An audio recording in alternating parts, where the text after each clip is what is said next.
A very good morning to all my dear students. I hope you are quite well at your home. So today for 10th I am taking chapter 5, Footprints Without Feet. Footprints Without Feet, this is the name of your book also. And what this chapter is about, now see, can a man become invisible? This is the story of a scientist who discovered how to make himself invisible. Does he use or misuse his discovery?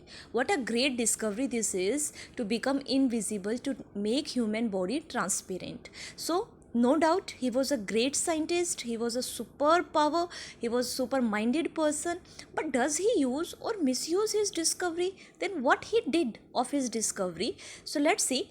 Footprints without feet. Read and find out, how did the invisible man first become visible? Why was he wandering the streets? So what happens, that invisible man, when he became visible, when we are able to see him, and why was he wandering the streets, and what happened that he was roaming and he was roaming aimlessly in the streets? So let's start the chapter without wasting any time. The two boys started in surprise at the fresh muddy imprints of a pair of bare feet without shoes, without slippers. So, in the beginning of the chapter, two boys are there and they are very much surprised. They are shocked to see fresh muddy imprints of a pair of bare feet. It means that they were seeing bare feet imprints. Imprints, you understand, na? During rainy season or any ditch, what happens, our foot get dirty and we are having imprints on the floor or in the street. So like that, they were surprised to see those fresh muddy imprints. What was a barefooted man doing on the steps of a house? And where were these footprints? These footprints were on the steps of the house in the middle of London. So place it is given, and city London. And where was the man? And the shocking thing was that there were only imprints but not the man. So man was not visible, only imprints were seen. So this was the real shocking thing for them, that fresh muddy imprints in front of them only they were able to see, but there was no man. As they gazed, a remarkable sight met their eyes, and this became very interesting for the boys, as children are very curious. So they start gazing those imprints, they start following those imprints, and what remarkable sight their eyes met. A fresh footmark appeared from nowhere. So in front of them, don't you find this is magical? When you are standing somewhere and a fresh imprint of footprint you see, and there is no man, so they were shocked. Further footprints followed one after another. So, one after another, footprints were following. It means that someone was walking with those muddy footprints, descending the steps and progressing down the street. And those footprints were going towards street.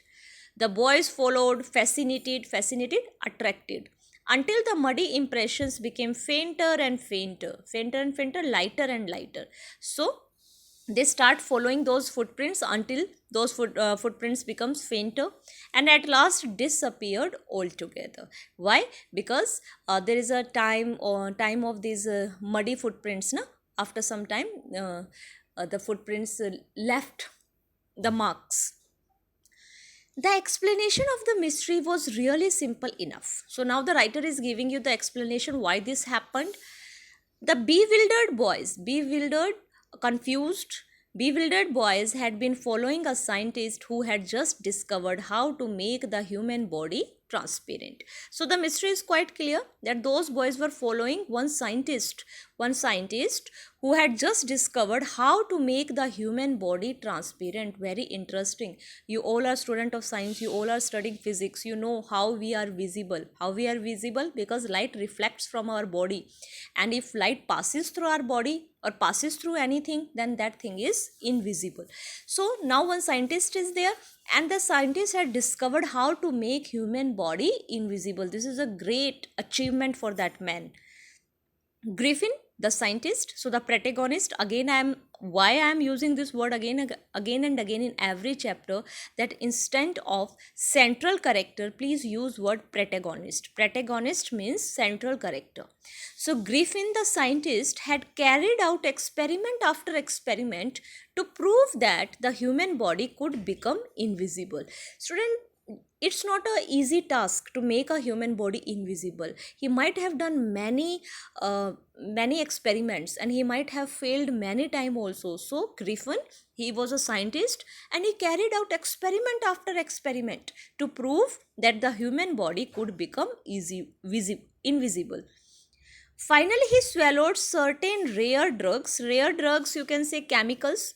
He himself swallowed some rare drugs, and his body became as transparent as a sheet of glass, though it also remained as solid as glass. What does this line mean? When he swallowed certain rare drugs, his body became as transparent as a sheet of glass. His whole body became invisible, became transparent, but it was solid also. He was invisible. He was not a ghost that he can cross from any wall, or when he hits someone he will not get injured. It's not like that. He was only invisible, but he was not a spirit, he was not a ghost. He will feel hunger also, he will feel cold also, and if he is injured, then he will bleed also. So he was solid also, and he was like a glass of sheet also. I hope you understood this. He was only invisible, but he was not any spirit that he can walk through anywhere, like human being also, like every other activities of human being he was having. Brilliant scientist though he was, obviously, as I told earlier also, a normal man can't do this, can't make a human body invisible. So he was a brilliant scientist. Griffin was rather a lawless person. Griffin was a lawless person. So this question can be asked, why Griffin was a lawless person? His landlord disliked him and tried to eject him. Eject, to get out. So where he was living, his landlord very much disliked this man Griffin, and he always tried to eject him out of his house. So in revenge, Griffin set fire to the house. Now see the mindset of this man, how irritating he was, how frustrated. So when the landlord asked him to get out of his house, so in revenge he set fire to the house. This is really a great thing. A normal man can't do this. So he was a little psycho also, whimsical also. To get away without being seen, he had to remove his clothes. And when he did this illegal work, what is the, he set landlord's house on fire. So now he has to run away from police. And what is the best way for him to do that? He has to remove his clothes. Why? Because when he remove his clothes, he will be completely invisible. Without money and quite invisible. He was not having even money. Why? Because if he carries the money, then money will be visible. Only he is the one who is not to be seen. Rest, if he is carrying any wallet, any shoes or anything, if he is carrying, that will be visible. So without money he was, until this happened to step in some mud and left footprints as he walked. And as he was walking through the streets, so his foot set on some mud, and these footprints were the result of that. I hope this is clear to you, that Griffin, how lawless he was and why he was running. The second question, read and find out, why was he wandering the street? Because he was a lawless man, and his landlord doesn't liked him. He wanted to eject him, and in revenge, what he did, he set the house on fire. And to escape from police, from cop, he was running in the street, and he has removed all his clothes to become invisible. Now he was not having anything, no money, no shoes, nothing he was having, and he was just wandering in the streets. Further, he escaped easily enough from the boys who followed his footprints in London. For to escape from boys, it was very easy. But his adventures were by no means over. But his adventures were not over. Why? What happened? He had chosen a bad time of the year to wander about London without clothes. So, as you know that in London, in Britain, the temperature is very less, so winters are there. So just imagine in the streets of London and without clothes and in the shivering, what happened with him. So he had chosen a bad time. Why? It was midwinter. The air was bitterly cold and he could not do without clothes. And he can't remain like this without clothes. He can't remain because it is very bitterly cold. As I told earlier also, he was only invisible, not a ghost or a spirit, that he would not feel hunger, he would not feel any cold. So everything like human, all the other things that we humans feels, he was also feeling. So he was feeling cold also. Instead of walking about the streets, he decided to slip into to secretly enter into a big London store for warmth. So this is a very easy thing for him as he was invisible. So he decided, instead of walking in the streets, it's better to enter in any big store, from where he will get everything in the night. When the closing time of the store is there, then he will enter and he will be having everything inside the store. So this was the best idea for him. Closing time arrived, and as soon as the doors were shut, Griffin was able to give himself the pleasure of clothing and feeding himself without regard to expense. It's quite, as he was invisible, the guards didn't saw him that there is somebody in the store. They just locked it. It was a closing time, and he was inside, and he was able to take clothes, feed himself. Everything was there in that store. He broke open boxes and wrappers and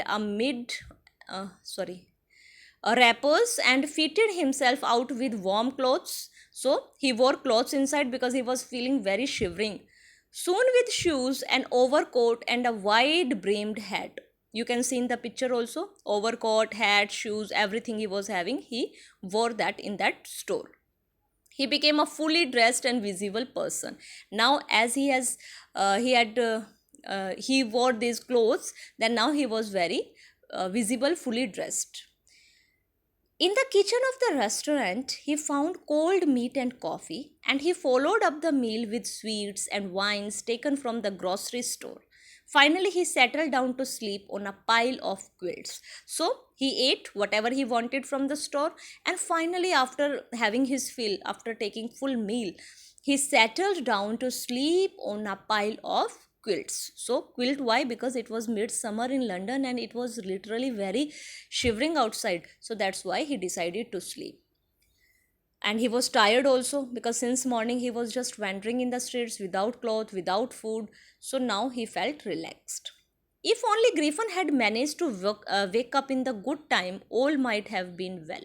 Now the writer is saying that if he managed to wake up early in the morning, everything might have been well. As it was, he didn't wake up until the assistants were already arriving next morning. Now see students, when he entered in the store, he was invisible, so nobody noticed.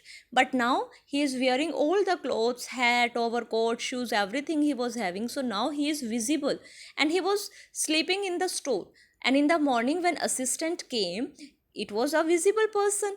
When he saw a couple of them approaching, he panicked and began to run. Now all of a sudden what happened, he was sleeping, assistant saw that one man is inside the store and they were coming towards that man, and all of a sudden Griffin wake up and he panicked and he began to run.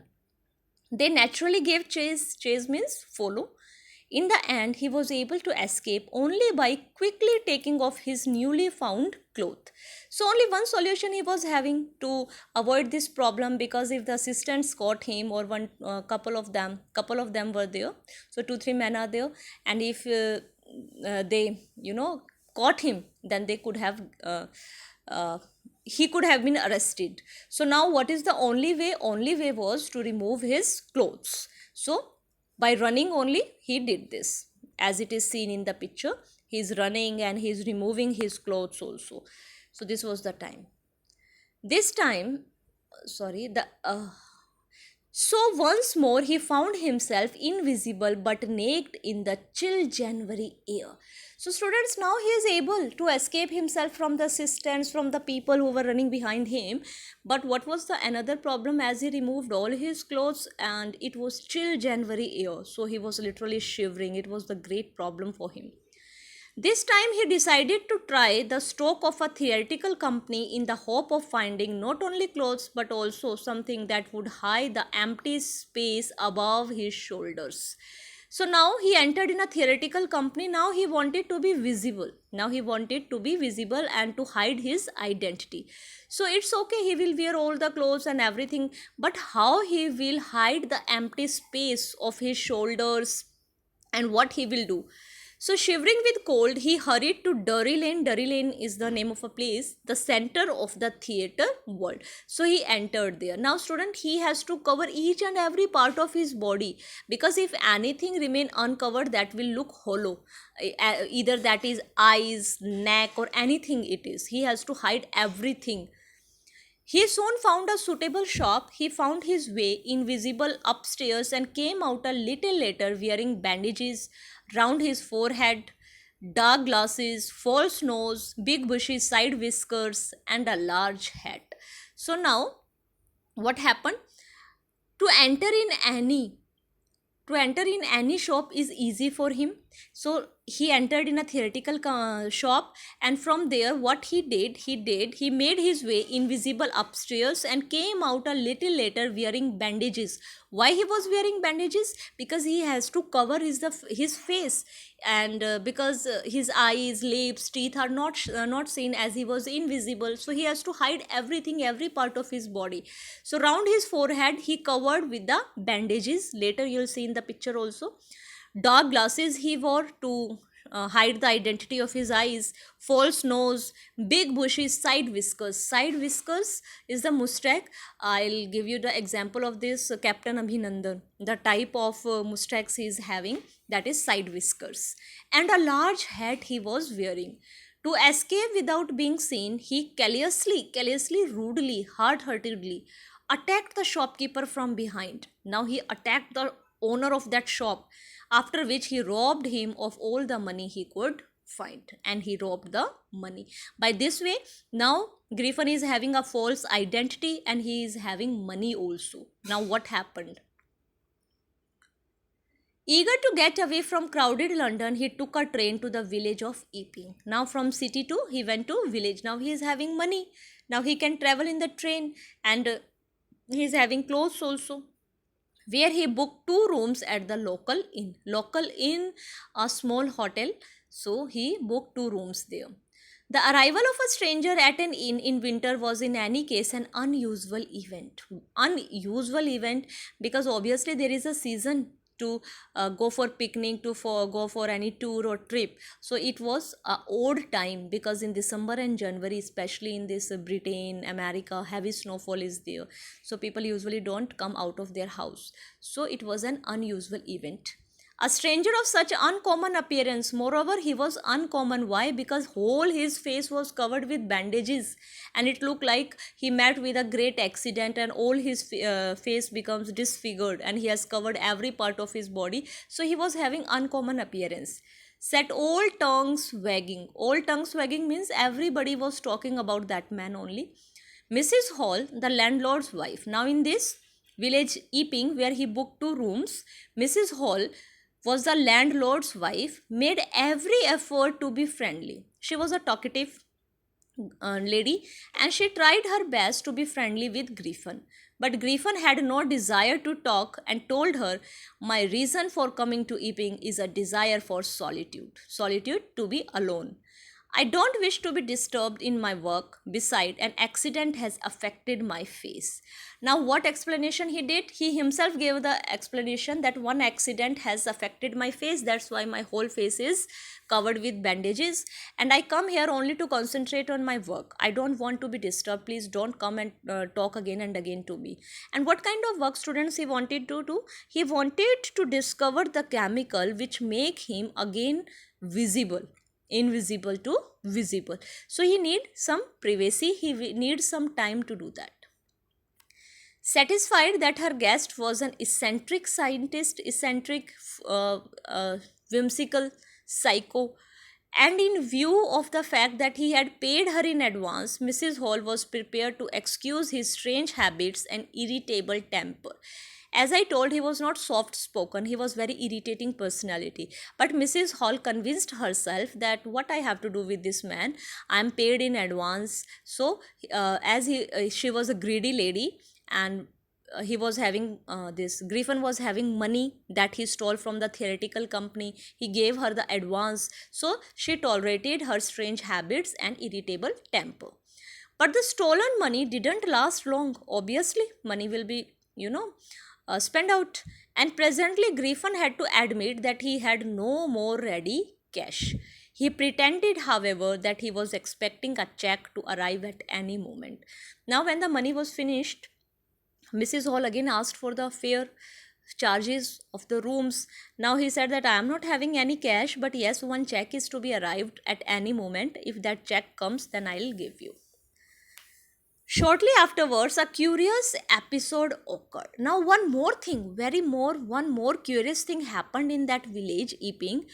Very early in the morning, a clergyman and his wife was awakened by noise in the study. Clergyman is a post in the church. So, early in the morning, this clergyman and his wife, they were sleeping in the house and they were awakened by the noises in the study. From down study room, there was some noise creeping down, creeping very, coming very slowly. What they will feel? Obviously, they will feel there is some thief in the house. They heard the chink of money being taken from the clergyman's desk. And as you might have seen that early in the morning, 3 o'clock, 4 or 4 o'clock, when everything is silent, you can feel every moment in the house. So they were also feeling, and they felt from their room that someone is stealing the money, because they were able to listen, to feel the chink of money that was taken out.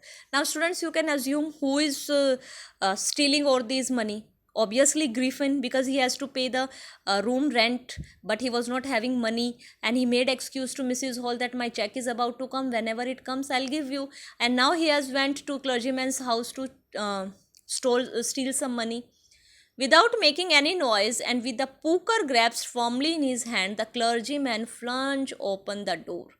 Now, without making noise, this clergyman and his wife, they were coming very slowly, coming down very slowly, and they were having one poker. Poker is a iron rod, iron rod, and they are holding it in his hand. The clergyman flung open the door. All of a sudden, the clergyman opened the door of that study room, and what he said, surrender.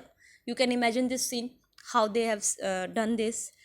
Then to his amazement, he realized that the room appeared to be empty, and they saw that the room is empty. Student, you can see that an invisible man was at work. So how it is visible? It found empty only. He and his wife looked under the desk and behind the curtains and even up the chimney. There wasn't sign of anybody. Yet the desk had been opened and the housekeeping money was missing. So Griffin was successful in stealing money from clergyman's house. Extraordinary affair, the clergyman kept saying for the rest of the day. So rest of the day, he was, whenever he was talking to anybody, he was saying, this is really very extraordinary. My money has been stolen, but I have seen nobody in the house. So this is really very extraordinary. The landlord and his wife were okay, but it was not as extraordinary as the behavior of Mrs. Hall's furniture a little later that morning. Now the writer is saying, not this one. After that, on the same day, it was not an extraordinary as the behavior of Mrs. Hall's furniture a little later that morning. A little later in Mrs. Hall's house, something curious happened. What happened? The landlord and his wife were up very early. They got up, Mr. and Mrs. Hall. They got up very early and were surprised to see the scientist's door wide open. And they saw that the room of that scientist that they have given on rent, that door is wide open. Usually it was shut and locked. Generally he used to keep his room locked, and he was furious if anyone entered his room. And Griffin get very much irritated also if someone entered in his room, and the opportunity seemed too good to be missed. Now Mr. and Mrs. Hall thought this is the best time, because he is not in the room and the room is open, we can see. They peeped around the door, saw nobody, and decided to investigate. They decided what this man is doing inside this room, as he never allowed anybody to enter. So this is the perfect time to investigate. The bed clothes were cold. Now see, what does it mean? The bed clothes were cold. In winters, when we are lying on the bed, the bed sheet becomes little warm, and if it is extremely cold, it means for many minutes nobody was lying there, showing that the scientist must have been up for some time. And stranger still, the clothes and bandages that he always wore were flying about the room. And one more thing, the clothes that he is wearing, the bandages that he covered his face, everything was lying in the room. Why? Because after being invisible, he is busy in stealing money in clergyman's house, obviously. He has not reached house till now. So in his absence, Mr. and Mrs. Hall are investigating the room. All of a sudden, Mrs. Hall heard a sniff close to her ear. When she was investigating in Griffin's room, she felt a sniff close to her ear. A moment later, the hat on the bedpost leaped out and dashed itself into her face. Now, what is the bedpost? Bedposts, we are having four edges of a bed, and one corner, at one corner, that hat was hang, and that hat, what happened, all of a sudden flying in the air and dashed itself into her face.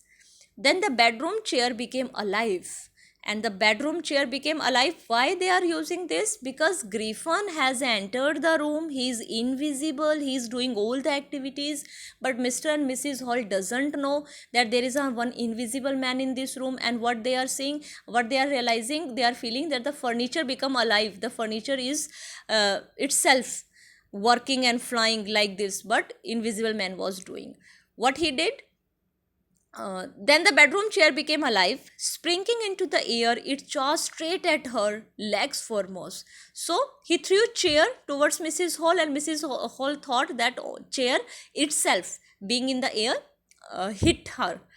As she and her husband turned away in terror, obviously they will be terrified. The extraordinary chair pushed them both out of the room and then appeared to slam and lock the door after them. And when once they are out of the room, the door was locked, shut down and locked. Now, student, if you don't know that this is a work of an invisible man, what we think? We will think that some ghosts and spirits are there in the room. That's why all these mischievous things are happening. My poor mother used to sit in that chair, she moaned. She, Mrs. Hall. Mrs. Hall said, this was the chair of my mother. To think it should rise up against me now, and now this chair is hitting me.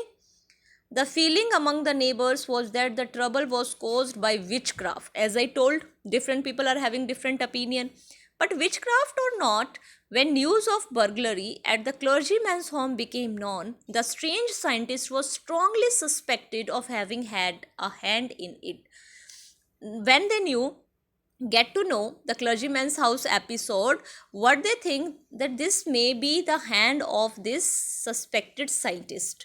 Suspicion grew even stronger when he suddenly produced some ready cash, though he had admitted not long before that he had no money.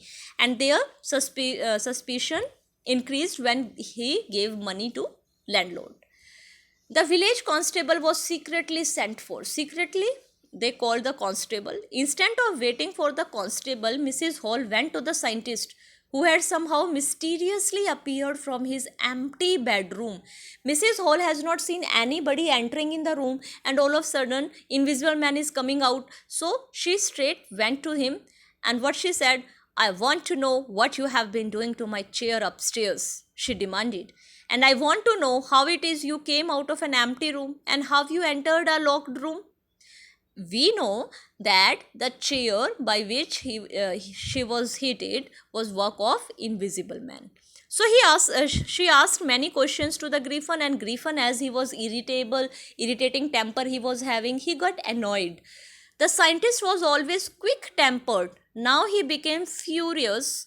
You don't understand who or what I am, he shouted. Very well, I'll show you. Suddenly, he threw off bandages, whiskers, spectacles, and even nose. It took him only a minute to do this. The horrified people in the bar found themselves staring at a headless man. So now you can see in the picture how he is removing bandages, and piece by piece he is becoming invisible. So this was a very strange scene there. Everybody was shocked and everybody saw a headless man, because up to neck he has removed his all thing that he weared. Mr. Jeffers is the name of constable. The constable now arrived and was quite surprised to find that he had to arrest a man without a head.